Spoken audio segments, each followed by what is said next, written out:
O Trabalho Legal está no ar e vai mostrar nesta edição. Aviso prévio, como cumprir, em casa ou no trabalho. Recebemos por isso muitos detalhes, não é? Saiba como tudo isso funciona. O seminário, realizado na sede do NPT, promove debate sobre fim do trabalho infantil no Brasil. A meta é erradicar essa prática até 2025. Você já ouviu falar em agricultura sintrópica? A atividade vem crescendo entre os produtores agrícolas que buscam recuperar áreas extremamente degradadas, mantendo o crescimento da produção sem usar qualquer tipo de agrotóxico. Tudo isso e muito mais agora no Trabalho Legal que já começou. O Trabalho Legal é o programa do Ministério Público do Trabalho em parceria com a Associação Nacional dos Procuradores do Trabalho. Receber a notícia que você está de aviso prévio não é bom, não é? Mas e agora? O que fazer?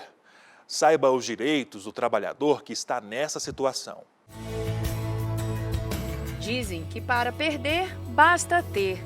E com o emprego não é diferente. Já imaginou perdê-lo? Que surpresa ruim!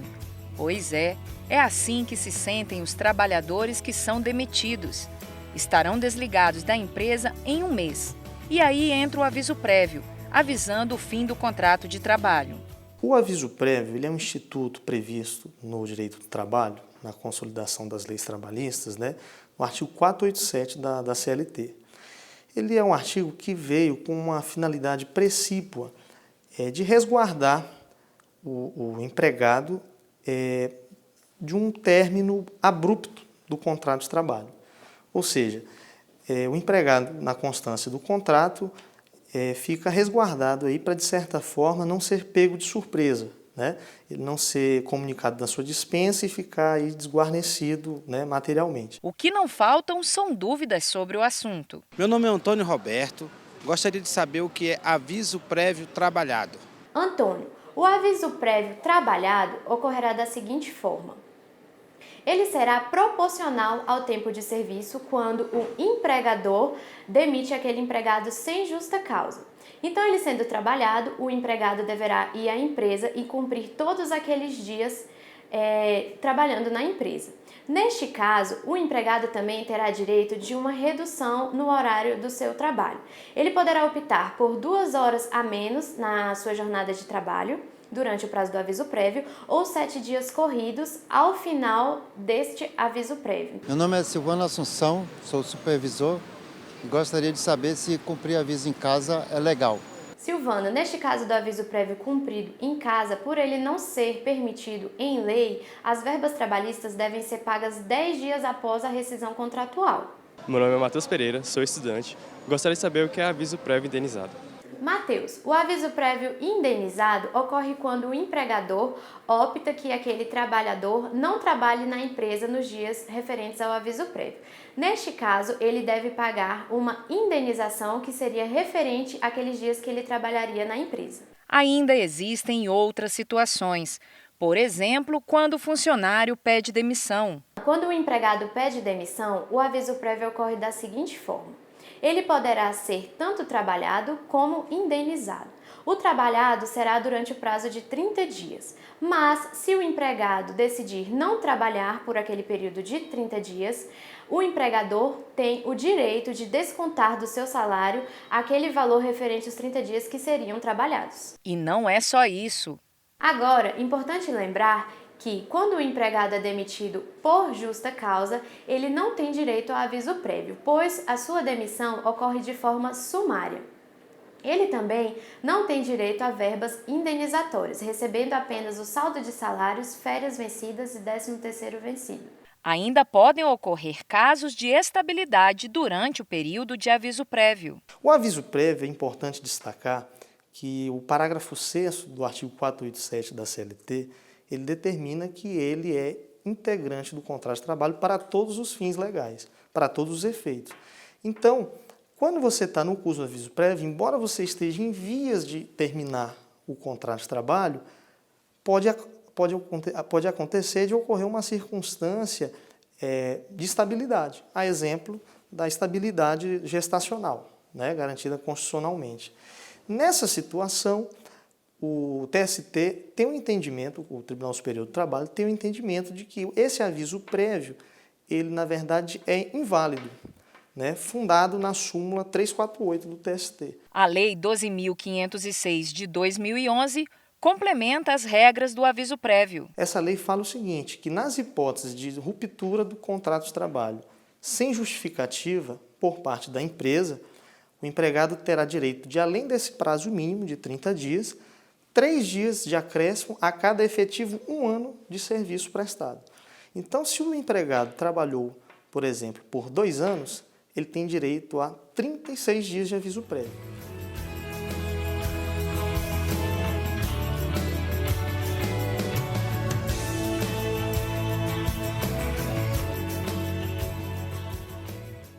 O combate ao trabalho infantil foi tema de seminário realizado na sede da Procuradoria-Geral do Trabalho em Brasília. Participantes debateram o tema Brasil Livre do Trabalho Infantil até 2025. O seminário fez parte da Semana de Combate ao Trabalho Infantil e tem uma meta definida: acabar com essa prática no país até 2025. Acho que um aumento de trabalho infantil é algo que nenhum de nós gostaria de ver. Eu acho que não existe crise econômica, financeira, política que justifique o aumento do trabalho infantil. Eu acho que o aumento que aconteceu em 2014 demonstra que o fenômeno do trabalho infantil ele vem mudando, né? Ele não está somente relacionado à extrema pobreza, à necessidade de outras políticas que, possivelmente, as políticas existentes atuais não estão sendo suficientes para garantir a sustentabilidade da erradicação do trabalho infantil aqui no Brasil. Um dos temas debatidos foi o trabalho infantil nas cadeias produtivas em atividades informais na cidade e no campo. Segundo dados da Pesquisa Nacional por Amostra de Domicílios de 2015, quase 3,5 milhões de crianças e adolescentes entre 5 e 17 anos trabalham. Desse total, mais de 2.800.000 atuam informalmente. Isso é uma preocupação. E um levantamento de grandes grupamentos de atividades, né, como comércio, agricultura, construção, revelam, né, este levantamento, ou melhor, o levantamento revela que nestes grupos de atividades, crianças e adolescentes estão trabalhando. Um dos dados que a gente destacaria que na criação de aves, portanto, dentro do grupamento da agricultura, na faixa de 5 a 9 anos, nós temos 18.700 crianças trabalhando. O Dia de Combate ao Trabalho Infantil foi criado no dia 12 de junho de 2002 pela OIT, depois da apresentação do primeiro relatório global de atividade infantil. No Brasil, essa data foi instituída pela Lei 11.542 de 2007. É muito importante para que toda a rede de proteção, que o sistema de justiça tenha o tema combate ao trabalho infantil como uma verdadeira violação de direitos humanos. Então, o seu combate é absolutamente fundamental para que todas essas instituições, em parceria, sempre conversando umas com as outras, percebam que esse direito fundamental ao não trabalho deve ser respeitado por todos, né? Então, o combate ao trabalho infantil, ele é responsabilidade tanto das instituições que integram o sistema judicial, mas também de toda a rede de proteção à infância. Valesca Domonte representou o MPT e a Coordenadoria Nacional de Combate à Exploração do Trabalho da Criança e do Adolescente no seminário.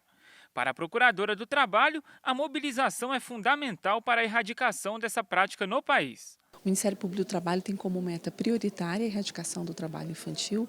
Exatamente por conta disso, a Cor de Infância, que é a nossa coordenadoria nacional, ela tem por objetivo implementar políticas públicas para a erradicação do trabalho infantil, fazer a inserção de aprendizes no mundo do trabalho da melhor forma possível de se erradicar o trabalho infantil e diversas outras ações, como, por exemplo, foi feita na data do dia 12 de junho, que é o Dia Mundial de Combate ao Trabalho Infantil, mobilizando em todos os estados toda a rede de proteção para essa problemática, essa verdadeira chaga social que é o trabalho infantil.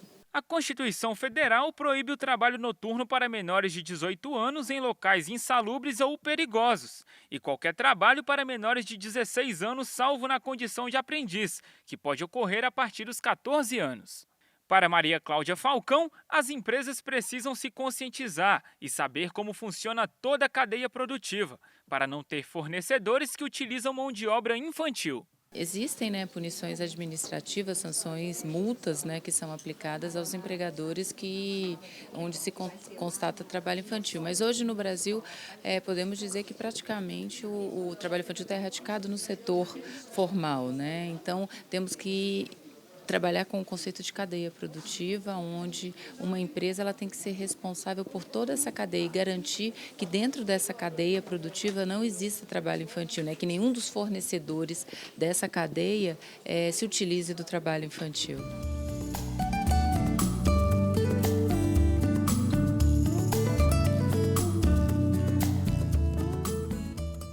Depois do intervalo, produtores rurais utilizam a agricultura sintrópica para recuperar áreas degradadas. Técnica gera renda e emprego no campo. Voltamos em 1 minuto.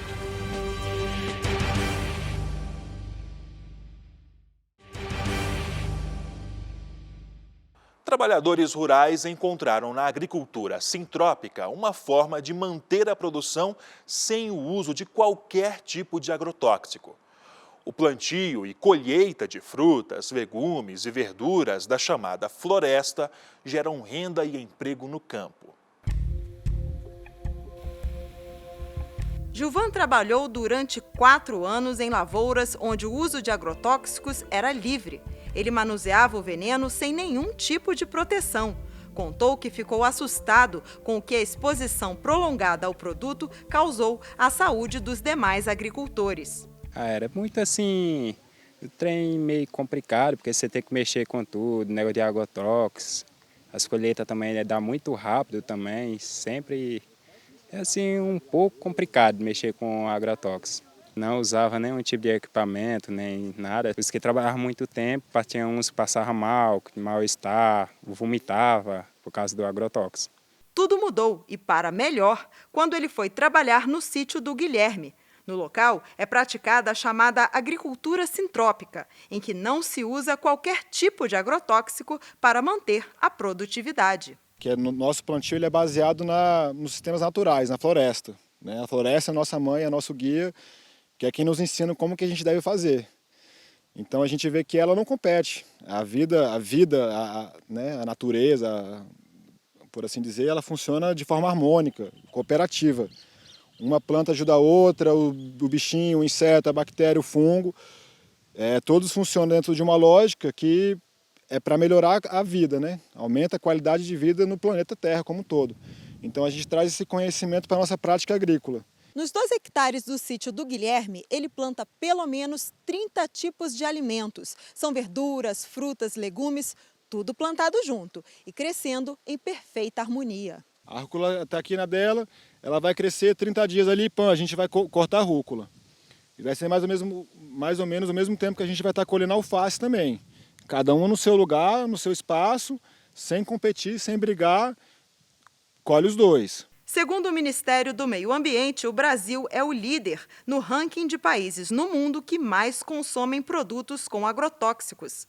Este procurador do trabalho diz que cada brasileiro consome 8,3 litros de agrotóxicos por ano. O estado do Mato Grosso é o maior consumidor de alimentos que contêm o veneno.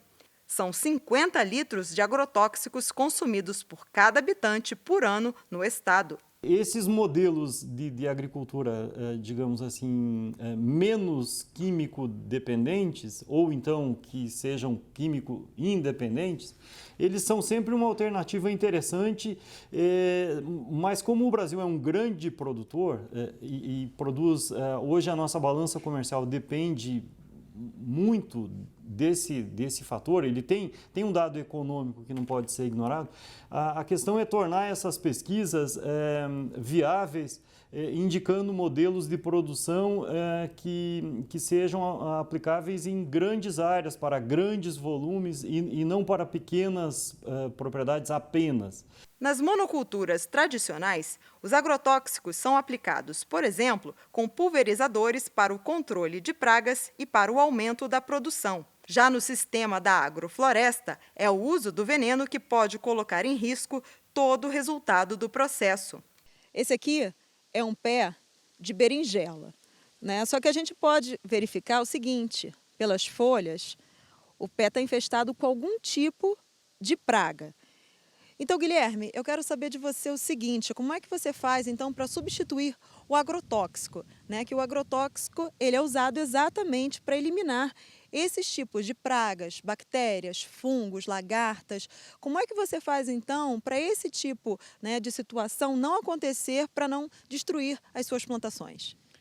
Então, primeiro que a gente entende que a praga ela é uma informação do sistema nos informando que alguma coisa está errada dentro do sistema. Então, assim, a primeira coisa errada é a gente trabalhar com monocultura. Então, isso é certo que vai dar praga e que vai dar errado. Quando chega no nível desse, que eu vejo que o ataque está assim, que eu não tenho mais jeito, eu elimino as plantas, mas sem prejudicar o sistema. Usar agrotóxico, então, nem pensar. Você estava me contando, então, sobre umas receitas caseiras, como, por exemplo, passar leite nas folhas. Como é que funciona, então, isso? Para cada tipo de incidência, tem um tipo de remédio, um remedinho caseiro. Eu não sou muito entendido desse assunto, porque eu uso muito pouco. Mas para cada situação tem um tipo especial. O mais importante é isso, é frisar que o sistema equilibrado, diversificado, é um sistema que não gera pragas, ele não gera doenças numa escala que chega a prejudicar o seu trabalho, né? que põe em xeque o seu trabalho. São pontuais, são totalmente passíveis de serem solucionadas, com remédios caseiros, com produtos comprados também, orgânicos, certificados, mas a gente vê que no aspecto geral as coisas são bem sadias. O que o Guilherme planta e colhe sem utilizar qualquer tipo de veneno serve para o próprio consumo. Para pagar os funcionários do sítio, ele faz pelo menos 3 feiras por semana, onde vende os alimentos da lavoura. O gasto mensal para manter a agrofloresta é de cerca de R$10 mil. Ainda sobra para mim, Não é muita coisa não, mas porque eu me alimento mais do meu trabalho, né, de contemplar tudo que está acontecendo e isso que me alimenta, na verdade, né? O dinheiro é para pagar as contas, para resolver os pepinos, mas o que me nutre mesmo, assim, de corpo e alma é ver esse trabalho sendo realizado e as coisas funcionando, acontecendo. É isso que me deixa mais satisfeito. A Lei Federal 7.802, de 1989, regulamenta o uso dos agrotóxicos no Brasil. O manuseio do veneno requer equipamentos, como luvas, máscaras, aventais, calças e botas. Quem fica exposto diretamente ao agrotóxico pode apresentar tontura, intoxicações, enjoos e, em longo prazo, pode contrair até câncer.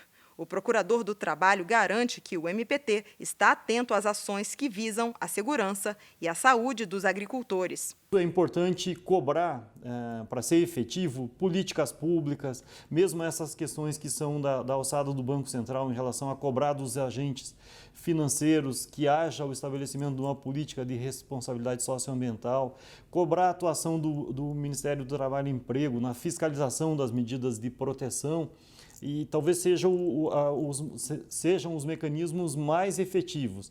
A gente também tem procurado fazer parcerias com instituições de pesquisa, com a academia, com a universidade, que está aparelhada para isso, para fornecer informações técnicas, para a partir delas a gente eventualmente desenvolver atuações. Para o futuro, o agroecólogo Guilherme pretende promover visitas guiadas pelo sítio para incentivar o sistema agroflorestal e mostrar que é possível cultivar a terra de forma saudável. Primeiro, consolidar aqui como uma área produtiva, que está realmente funcionando, que faz e acontece. E uma vez isso consolidado, espalhar isso para o resto do mundo. Chamar todo mundo, galera, vamos lá que o caminho é esse, vamos plantar a floresta. Sem agrotóxicos, sem veneno, só na vibração da natureza mesmo.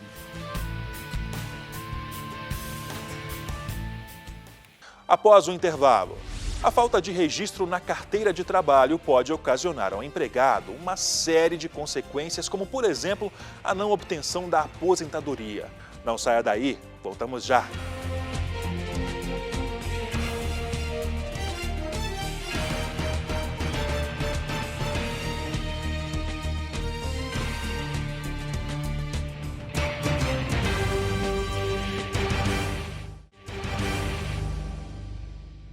E o espaço agora é dos chefes e patrões dispostos a colocar a boca no trombone para mandar recados aos empregados. Veja agora o que eles disseram. Meu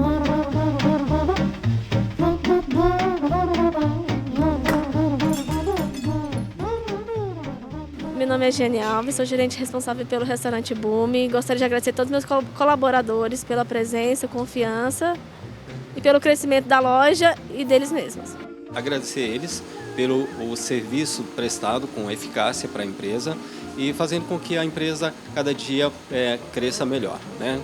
Com serviço de qualidade e isso atraindo mais clientes, mantendo a gente no mercado. Eu quero agradecer muito toda a força que vocês têm dado e não esqueço, nós estamos juntos dentro do mesmo barco. Temos que vencer essa adversidade e as dificuldades do dia a dia do nosso negócio. Tamo junto.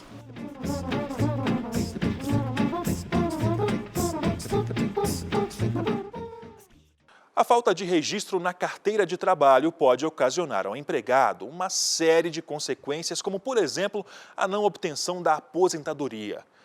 O profissional que passa por esse problema precisa ir à justiça para garantir os direitos trabalhistas.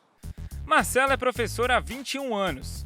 A paixão por ensinar vem desde a adolescência, mas a motivação para seguir na profissão vem diminuindo com o passar do tempo. O motivo? Problemas trabalhistas. Foram 6 anos de serviço em uma escola particular de Brasília sem carteira de trabalho assinada. Eu falei, olha, temos problemas, eu preciso assinar minha carteira, eu já não tenho mais idade para ficar... eu já estou aqui há 6 anos, então eu acho interessante você começar... Não é só minha, é assinar a carteira de todo mundo. Claro que você vai ter um custo para isso, mas é importante assinar a carteira de todo mundo, porque as pessoas vão passar a ter experiência. As pessoas vão passar a ter o quê? Um nome no trabalho, porque trabalhar é uma coisa, ter na carteira de trabalho a experiência é você ter um nome, é você ter um prazo, uma experiência, uma força. Marcelo se sentiu frustrado ao perceber a gravidade da situação. A gente não se preocupa tanto com a carteira de trabalho, a gente não se preocupa tanto em caracterizar a nossa experiência numa carteira de trabalho. E, às vezes, quando você vai lutar por um direito seu e você vê a burocracia que se passa, o sentimento é um sentimento de frustração. Ele precisou recorrer à justiça para garantir os direitos trabalhistas. A frustração, ela é grande, foi pesado, né? Conseguiu uns amigos, uma amiga fantástica, foi a Salete, que me apoiou, foi lá e o advogado da empresa usou de coisas pessoais, inclusive, para tentar denegrir a minha imagem, porque quando você entra na justiça, você tem que provar que você está certo e ainda tem que cuidar da sua imagem, cuidar do seu lado pessoal, do lado íntimo. E aí, quando eles falaram algumas coisas pessoais, num processo trabalhista, eu olhei e falei assim, quanta baixeza, né? Como o nível caiu. No Brasil, o trabalho sem registro na carteira gera ao empregado uma série de consequências, como o não recebimento dos direitos previdenciários. Essa situação ainda se repete com trabalhadores rurais.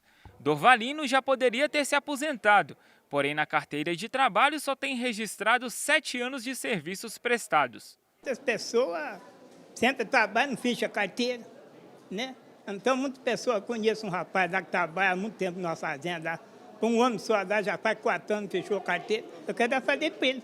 Rapaz, o que é isso? Está perdendo tempo. Agora está acontecendo comigo, né? Até hoje trabalhei sem carteira fechada, um assina, o outro não assina. Mas não é eu que não quero assinar, a pessoa quer ver que não assina. Não assinar a carteira de trabalho é crime e pode gerar multa e pagamento de indenização por danos morais. Para evitar casos como o do Marcelo e do Dorvalino, o Ministério Público do Trabalho realiza fiscalizações em todo o país. Em Alagoas, o evento de decoração Casa Cor foi condenado a pagar multa de R$ 215 mil por não assinar a carteira de trabalho de 36 funcionários. Eu acreditava que não iria encontrar irregularidade nenhuma, já que é um evento de renome nacional. Então, eu achava que chegando lá no evento, eu iria constatar que estava tudo sob controle, que estava tudo na mais perfeita ordem e que não iria encontrar trabalhadores clandestinos. Quando, na realidade, o que eu encontrei foi totalmente contrário, né? A regra era o trabalho clandestino e a exceção era o trabalho dentro dos modos legais, né? Como manda a legislação. As denúncias são fundamentais para que o MPT possa investigar casos como esse. A gente tanto toma iniciativa própria do Ministério Público do Trabalho, combatendo o trabalho clandestino naqueles locais que a gente sabidamente sabe que irá encontrar, como também a gente atende a demandas vindas da sociedade, através de trabalhadores, de sindicatos e demais instituições. Então, assim, tanto de iniciativa própria quanto atendendo ao chamado da população, da sociedade, a gente procura combater o trabalho clandestino. Com os direitos conquistados, Marcelo aprendeu a lição e deixa uma dica para quem passa por esse tipo de situação. Erros todo mundo comete. Vamos corrigir, vamos melhorar, vamos ser justos. E a lição que eu tenho, por ficar tanto tempo sem ter uma carteira de trabalho assinado, é: não durma no ponto. Seja justo, assina sua carteira, valorize seu trabalho. Ah, mas o chefe não vai querer me empregar desse jeito. É só um trabalho. Ah, meus filhos estão passando fome. Quem trabalha de forma justa passa dificuldades, mas não passa fome, porque tem amigos, e amigos vão sempre te ajudar. Uma carteira de trabalho é um reconhecimento, mas ser justo é mais ainda. E hoje, eu até falo, se empresas não assinam carteira, não são empresas corretas, o cidadão tem que falar, sabe o quê? Eu não vou mais nesse lugar. Eu não frequento mais esse lugar.